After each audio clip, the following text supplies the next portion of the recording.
وما علينا إلا البلاغ المبين. يا أيها الذين آمنوا اتقوا الله حق تقاته ولا تموتن إلا وأنتم مسلمون. Sa inyong pong lahat, mga magulang, mga kapatid, sa pananampalatayang Islam, lagi nating hilingin kay Allah subhanahu wa ta'ala na naway patatagin nawa tayo sa relihiyong Islam. Huwag niya bawiin ang ating mga buhay maliban na lamang na tayo ay nananatili sa landas na ito, ang landas ng relihiyong Islam, na kung saan hanggang sa pinakahuling sandali ng ating mga buhay ay mabigkas natin ang La ilaha illallah o magawa natin ang gawain kinalulugod ni Allah subhanahu wa ta'ala, at naway patawarin nawa tayo ni Allah subhanahu wa ta'ala sa lahat ng ating mga kasalanan, maliit man o malaki, hayagan man o hindi hayag na mga kasalanan. Amin ya Rabbal Alamin. An Abi Hurairah radiyallahu anhu, na iulat sa isang hadith na ang nagulat nito ay ang dakilang sahabi, companion, kasamahan ng Rasulullah sallallahu alaihi wasallam na si Abu Hurairah radiyallahu anhu, na kanyang sinabi, narinig ko ang Rasulullah sallallahu alaihi wasallam na kanyang sinasabi, man satara musliman satarahullahu fid dunya wal akhirah.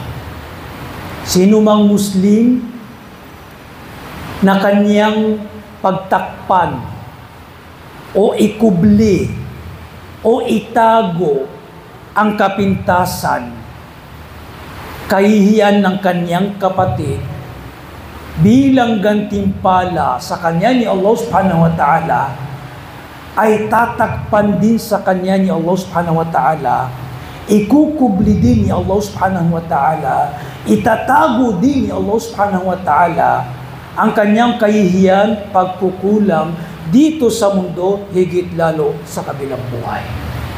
Masya Allah. Al-jaza'u min jinsil amal.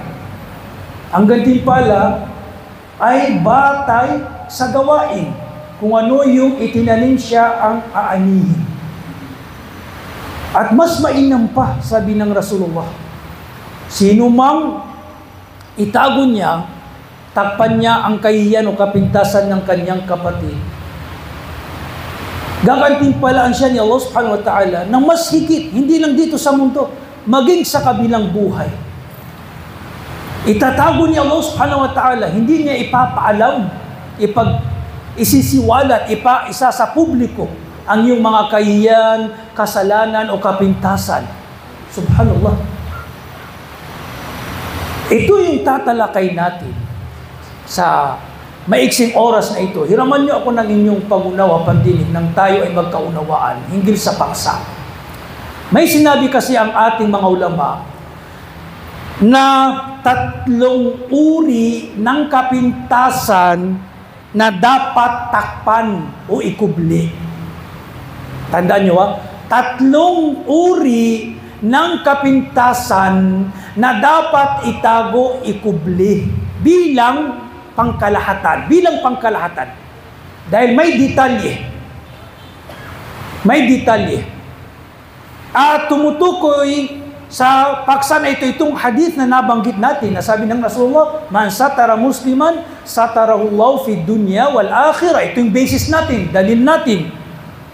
Sabi pa ng Rasulullah sa ibang hadith, la yastur abdun abdan fid dunya illa satarahullahu yawmal qiyamah. Walang alipin na itago niya ang kahihiyan, kapintasan o kasalanan ng kanyang kapatid na alipin ng isang alipin dito sa mundo, maliban na lamang na ang gagantimpala sa kanya ni Allah ay itatago, ikukubli din ni Allah subhanahu wa ta'ala ang lahat ng kanyang kahihiyan sa kabilang buhay.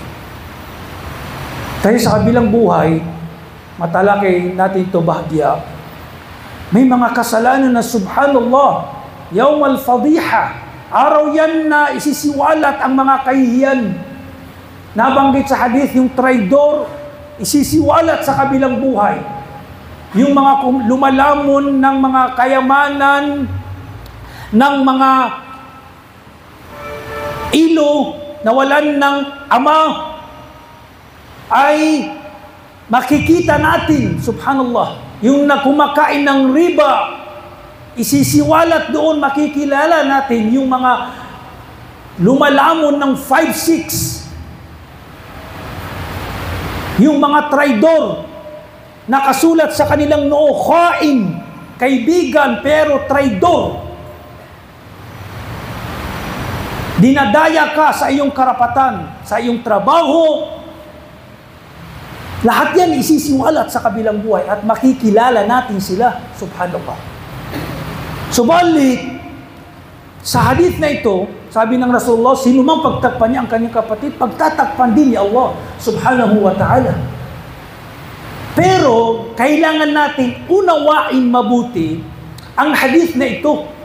Dahil may detalye.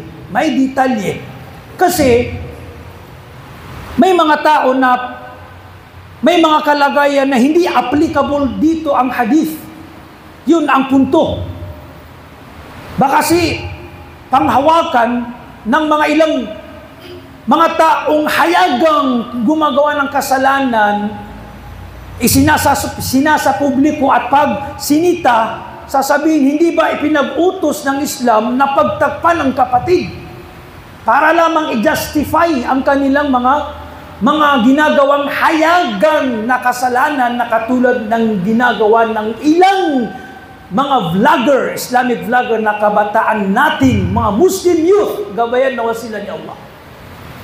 Nahayagan silang gumagawa ng mga haram, isinasa publiko, sa Facebook, sa TikTok, o sa YouTube, pagsasayaw, na ginagawa pa nilang proud, alam nilang haram, sinisita sila, nagmamatigas sila, nangangatwiran sila, at nagdadahilan pa kunwari na pinapahiya kapag sinisita at ginagawa pa nilang mali. Ang pinipintasan pa, ang inahatulang pa ng mali ay ang mga ulama, pinapalabas pa nilang masama ang mga ulama na silang nagtutuwid. Subhanallah. So, hindi applicable itong hadith. Kasi itong mga mamaya tatalakay natin. Yung mga hayagang na ginagawa ng kasalanan. Unang kapintasan na dapat takpan. Tatlong uri ng kapintasan na dapat takpan o ikubli o itago. Unang kapintasan. Ang kapintasan ng iyong sarili. Ang kahihiyan ng iyong sarili. Ang kasalanan na ginagawa mo, nakagawa ka ng kasalanan, huwag mo nang ipangalandakan, huwag mo nang ikuwento, huwag mo nang isiwalat. Kaya nga, sa mag-asawa, isa sa napakalaking kasalanan na magagawa ng isang asawang lalaki o asawang babae na isiwalat ang kapintasan, kahihiyan ng kanyang asawa sa ibang tao. Kapintasan sa ugali, maring yung ugaling kapintasan na mabaho ang ganito o ganyan, tapos isinisiwalat, kinukwento, may pagkukulan siya sa iba na yung paghingi ng karapatan. Iba na yung kung may dinadaya sa iyo ang iyong asawa na hindi makatarungan, isasangguni mo sa iyong magulang, isasangguni mo sa imam, isasangguni mo sa korte, sharia, ibang usapan na yun. Pero ang tinutukoy natin, yung kapintasan na hindi umabot sa tinatawag na udhur syar'i. Tapos isinisiwalat mo, ikinukwento mo, ang asawa ko ganyan, bakit? Subhanallah. O yung ginagawa nyo sa gabi, ikinukwento mo. Subhanallah. So yan ang unang uri. Yung nagagawa mo na masama, kapintasan man o kasalanan, huwag mo nang Kung nakagawa ka, wag mo nang isiwalat, ikuwento. May mga ilang pa na pinagmamalaki. Subhanallah. Anong sinabi ng Rasulullah hinggil sa mga tao na ito? Kullu ummati mu'afa illa al-mujahirin. Lahat ng aking umma, mga Muslim, nasyon, follower ng Rasulullah, ay patatawarin maliban lamang sa mga taong mga mujahirin. Sino yung mga mujahirin? Yung isinisiwalat, ikinukwento, isinasapubliko ang kanilang mga kasalanan. At nagbigay ang Rasulullah ng halimbawa ng mujahirin. Sabi ng Rasulullah, mismo ang Rasulullah nagbigay ng halimbawa sa hadith na ito. Isang tao, lalaki o babae, nakagawa ng kasalanan sa gabi, bilang habag sa kanya ni Allah subhanahu wa ta'ala, tinagpan ni Allah, hindi nalaman ng iba. Hindi nalaman ng iba. Walang nakaalam. Kinaumagahan, isinisiwalat, ikinukwento niya. Ito yung mujahid na hindi patatawarin ni Allah subhanahu wa ta'ala. Tinagpan na nga ni Allah. Kinaumagahan, ikinukwento. Subhanallah.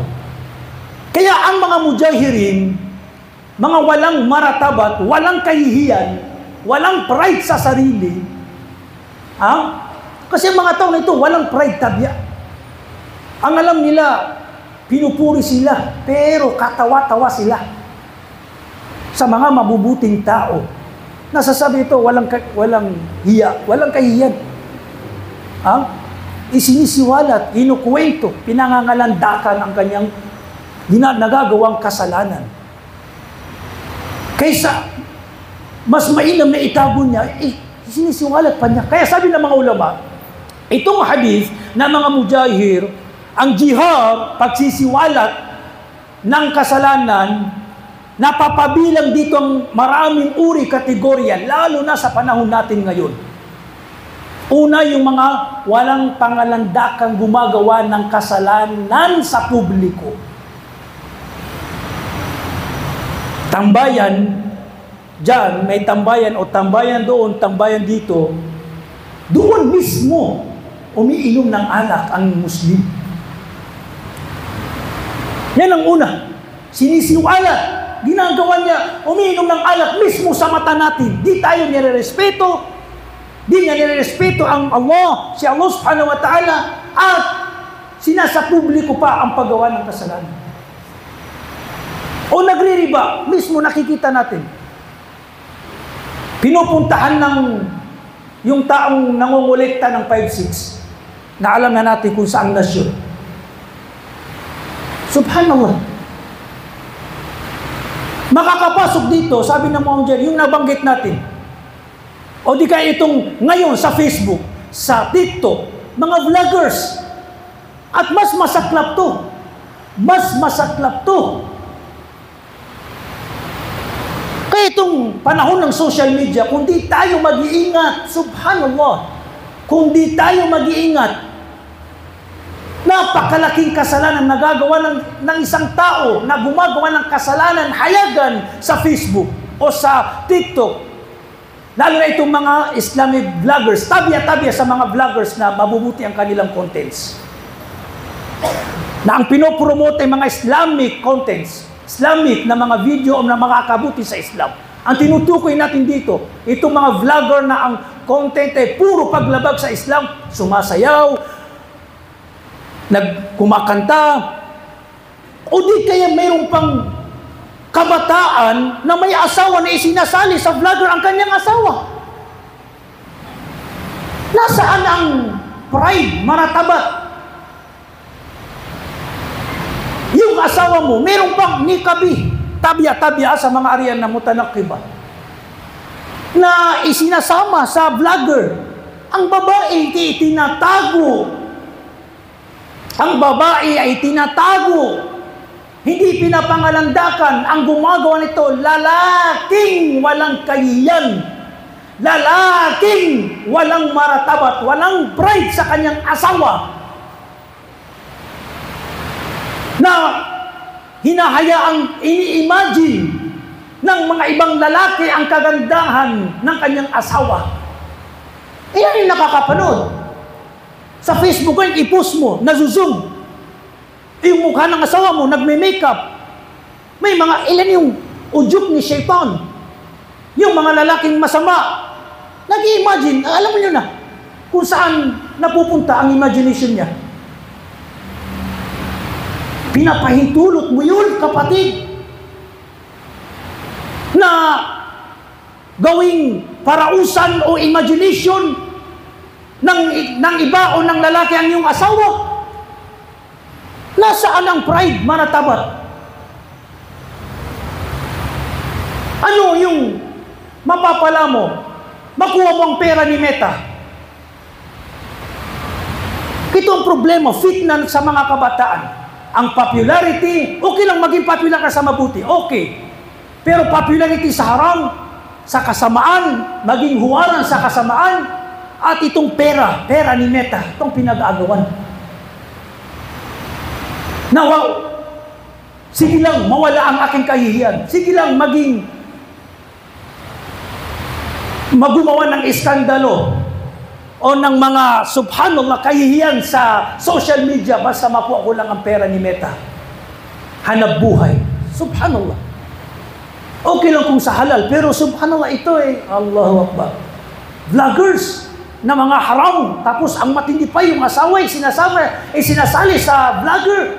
Sila mismo, minsan sa igaan, doon sila nagkukulitan, naghaharutan, tapos binivideo, pinupost sa social media. Subhanallah. Pag namatay ka, yung lahat ng nakakapanood nito, may share ka ng kasalanan. May share ka ng kasalanan. Ngayon, tingnan nyo ang social media. Noon, pag nakagawa ng kasalanan, nalaman ng mga kapitbahay sa isang community lang. Pero ngayon, mag-post ka ng haram na video o picture, hindi lang dito sa Pilipinas, umaabot sa Amerika, Middle East, at subhanallah, mayroon pang sinisave yung video o picture na labag sa Islam. Subhanallah, ano na mangyayari kapag ikaw ay namatay? Na hindi mo pinagtawbahan, hindi na-delete yung video sa YouTube, hindi na-delete yung picture sa Facebook. Subhanallah. Kaya nga sinabi ng mga ulama, ihdar an tamut wa dhunubuka ma zalat hayya. Mag-ingat ka, kapatid, na ikaw ay bawian ng buhay, na ang iyong kasalanan ay nananatiling buhay. Subhanallah. Anong nananatiling buhay? Anong halimbawa ito? Itong banagin natin. Nagpo-post ka ng mga haram, kahalayan, may music, nagsasayaw ka, apachi-apachi, o ano pa mang mga reels.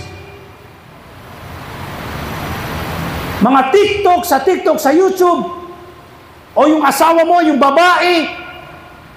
Ilan yung mga vloggers, o ilan yung gumagawa nito, namatay. Hindi alam yung password niya, hindi na ma-delete. Kawawa. Dumarating sa kanya doon yung subhanallah. Kasalanan yung itatanong sa kanya o maaaring parusa.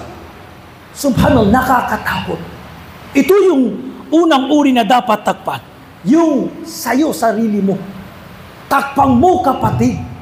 Huwag mong isiwalat. Huwag mong sinasa publiko. Alam natin lahat tayo nagkakasala. Minsan nagkakasala tayo. Pero, subhanallah, huwag mong isa publiko. Huwag mong at magtawba ka at huwag mong isa publiko. Huwag mong ikinukuwento na ginagawa mo pang parang proud. Pangalawang uri, at ito ang dapat natin bigyang diin. Pangalawang uri, yung kahihiyan ng iyong kapatid. Kasalanan ng iyong kapatid. Itong dapat natin bigyan diin. Ang tinutukoy dito sa hadith, at hindi applicable yung nabanggit natin, at uulitin natin ulit para mas maunawaan natin. Ang tinutukoy dito, halimbawa yung kapatid mo. Kapatid mo, nakita mong gumawa ng haram. Nakita mong nadapa. na tisod o nakagawa ng kamalian o kahiyan o kasalanan, no? Hindi niya isinapubliko. O nalaman mo na may nagawa si kapatid, huwag mong isiwalat. If marites.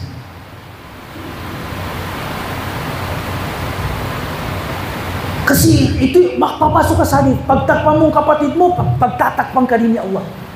Kasi yung kapatid mo, maring ayaw niyang malaman ng iba. Hindi niya isinapubliko,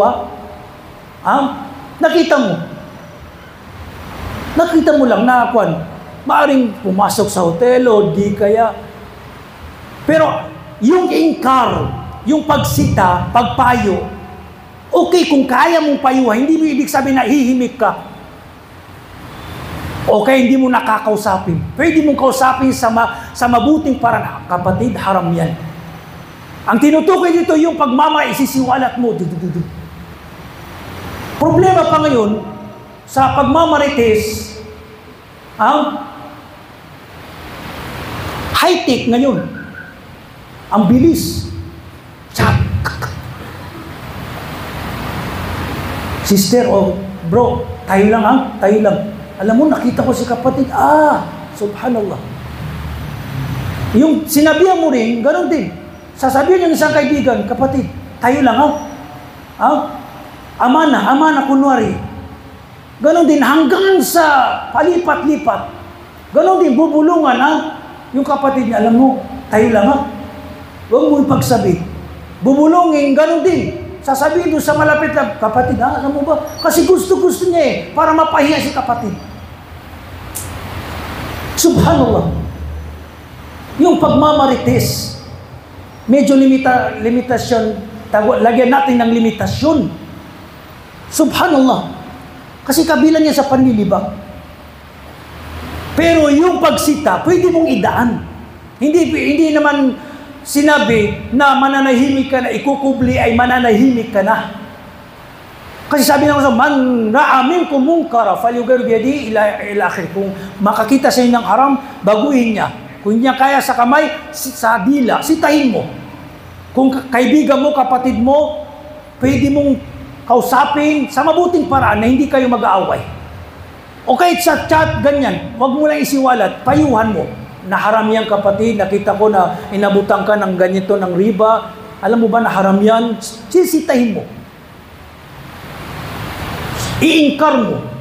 Sasabihin mo sa kanya yung haram. O di kaya, kung ang mabuting paraan lamang para magbago siya ay sabihin mo sa imam lang na pwedeng ang layunin mo talaga ay para payuhan ng kapatid, pwede mo iparating sa imam. Kasi yung imam, alam natin imam, ustad, mapagkakatiwalaan. At ang layunin mo para iparating sa kanya na yung isa sa komunidad ay gumagawa ng haram. Para siya nang bahala. Kasi kabilang to sa mga may autoridad, yung mga imam. Hindi makakapasok dito yung ginagawa ng haram na maaring makapinsala sa iba. Maaring makapinsala sa iba. Katulad kunyari na magnanakaw. Na taong magnanakaw. Alam mo naman pagtatakpan mo. Kilala na siyang magnanakaw. Kung payuhan, ayaw pa rin tumigil, isiwalat mo sa mga bahay para ma-aware sila. Hindi yung mapapabilang sa haram o panlilibak. Wajib yan. O di kaya yung gumagawa ng haram na kailangan nang isinumbong mo sa imam, ibang usapan na yun. Hindi ba applicable dito itong nabanggit natin na itong gumagawa ng haram sa social media, kailangan sitahin ng ating mga ulama through publiko din para hindi pamarisan. Kasi ginajustify nila dapat payuhan nyo sa private. Kung payuhan sa private, titigil sila. Okay, pinayuhan ng ating mga ulama sa pakwan. Hindi na tumitigil itong mga Islamic vloggers halimbawa. Kailangan sitahin sa paraang publiko din para hindi pamarisan. Kasi kung tatahimik tayo, iisipin ng lata, halal yan. Tingnan mo mga ulama na nahihimik sa haram. Pananagutan kay Allah subhanahu wa ta'ala. Pero sa mabuting paraan, hindi, walang pamamaya o pinamaliit natin. Sisitahin natin na haram. Kahit sino pa may vloggers, kahit sino pa yung artista. Basta nakaugnay sa relihiyon at nagawa, naging trending o ano pa man, nasiwalat sa Facebook, sisitahin natin sa publiko at hindi tayo matatakot dahil relihiyon ang usapan. Man ra'a minkum munkara falyughayyirhu biyadihi fa in lam yastati' fa bilisani wa fa in lam yastati' ila akhir al-hadith fa biqalbi. Sino mang makakita ng haram, munkar, sitahin niya sa pamamagitan ng kanyang kamay. Ibig sabihin, may authorization ka, authorized ka. Magulang ka, pwede mong sitahin yung anak mo sa pamamagitan ng kamay. Yung pulis o ganyan pa man, kung hindi kaya sa dila, ito ang karamihan. Ipapahayag natin na haram ito ay bid'ah, ito ay haram, ito ay ligaw na akida. Wajib yan, katungkulan yan ng mga ulama. Ito yung dalawang uri ng kapintasan na dapat natin maunawaan. Yung dapat ikubli, dapat takpan, at hindi dapat ikubli na at dapat tayong magbigay ng aral para hindi pa marisan. Barakallahu li wa lakum fil Qur'anil Karim wa nafa'ani bima fihi min al-ayati wa dhikril hakim. Aqulu ma tasma'un wa astaghfirullah li wa lakum wa lisa'iril muslimin min kulli dhanbin fastaghfiruhu innahu huwal ghafurur rahim. Bismillah, alhamdulillah, wassalatu wassalamu ala rasulillah wa ala alihi wa ashabihi ajma'in, amma ba'd. Panghuli, yung ikatlong uri ng kapintasan kahihiyan na dapat pagtagpan, sino to? Yung kapatid mong yumao. Anong ibig sabihin ito? Halimbawa, ang pinaka-tinutukoy dito, una, kapag namatay yung tao, kahit alam natin makasalanan, tapos habang hinuhugasan, lalo na yung sumasali sa paghugasan namatay, alam niyo po ba, totoo nangyayari, nagpapakita si Allah ng ilang palatandaan na ang tao na ito ay masama. Pero yung taong nakakasama sa paghugas, takpan niya. Huwag niyang isiwalat, huwag niyang ikwento. Bilang pangangalaga sa dignidad, respeto doon sa bangkay, at dignidad ng kanyang sarili at ng kanyang mga mahal sa buhay. Kasi kahiyan, kapintasan yun. So kahit anumang makita natin, minsan, totoong nangyari, nakakaamoy tayo ng iba. Amoy, lumalabas sa kanyang katawan. Maaring palatandaan, subhanallah. Maaring palatandaan.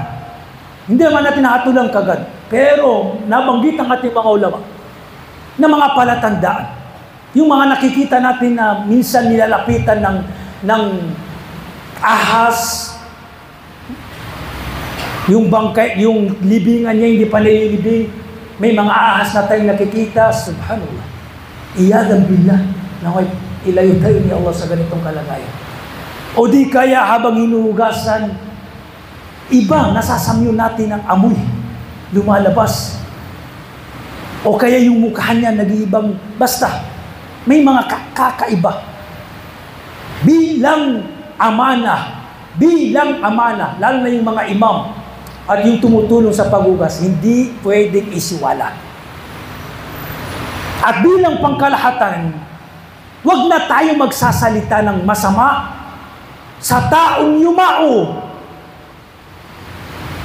La tasubul amwat faqad afdaw ila ma qaddamu. Huwag nyo nang pintasan, huwag nyo nang murahin, huwag nyo nang pagsalitaan ng masama yung mga namatay, mga bangkay. Dahil nang sila ay namatay, nakuha na nila kung ano yung ginagawa nila dito sa mundo. Ipaubaya mo na kay Allah subhanahu wa ta'ala. Yun ang ibig sabihin. At maaaring hindi natin alam, pinatawad siya ni Allah subhanahu wa ta'ala kahit makasalanan. Kasi habang nabubuhay ang tao, malay natin, nabigkas niya o nakapagtauba, 5 seconds, 10 seconds, bago hugutin ni Malakul Maut ang kanyang kaluluwa, ay nakapaghingi ng tauba, hindi natin alam. Dito, applicable yung huwag manghusga. Kasi patay na yung tao, huwag manghusgaan na, hindi natin alam eh. Pero hatulan natin yung gawain, sinong gumagawa ng riba ay ganito. Pero yung taong hatol, ayan ay tao, impyerno yan, tao ay pinaparusahan sa libingan dahil ganito, ganyan. Hindi natin alam. Hindi natin alam. Baka nakapagtauba bago dumating sa kanya ang kamatayan. Subhanallah. So, yan ang ikatlo. Huwag natin isiwalat, ipagkwento kung ano man yung nakikita natin doon sa kalagayan, panahon na hinugasan natin ang ating kapatid na yumao o di kaya ikinukwento natin yung kanyang mga kasalanan. Yung kanyang mga kasalanan. Kung haram na isiwalat yung mga haram kahiyan na kanyang nagawa ng siya ay buhay, no? Yung dun sa nabanggit natin na kalagayan, ano pa kaya sa kalagayan na siya ay namatay? Pero, exemption dito yung mga namatay na yung katuruan niya ay nauugnay sa relihiyon na mga bid'a o mga ligaw na akida. Ibang usapan eh. Kasi kailangan ituwid ng mga ulama natin yung gawain na itinuro ng taong yumao na ito pala ay bid'a, ito pala ay ligaw na akida, paniniwala sa Islam. Kasi may kaugnayan yan sa ating relihiyon, sa ating gawain pagsamba o di kaya sa ating akida. So patawarin nawa tayo ni Allah subhanahu wa ta'ala. Naway ikubli ni Allah subhanahu wa ta'ala ang ating kahihiyan, ang ating kapintasan, ang ating mga kasalanan.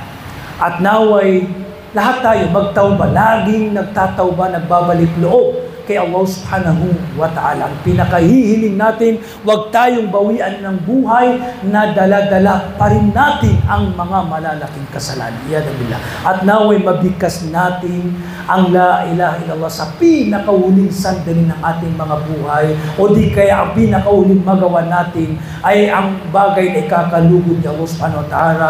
Patawarin nawa ni Allah subhanahu wa ta'ala ang ating mga kapatid, lalo-lalo na ang ating mga magulang na nauna na sa libingan.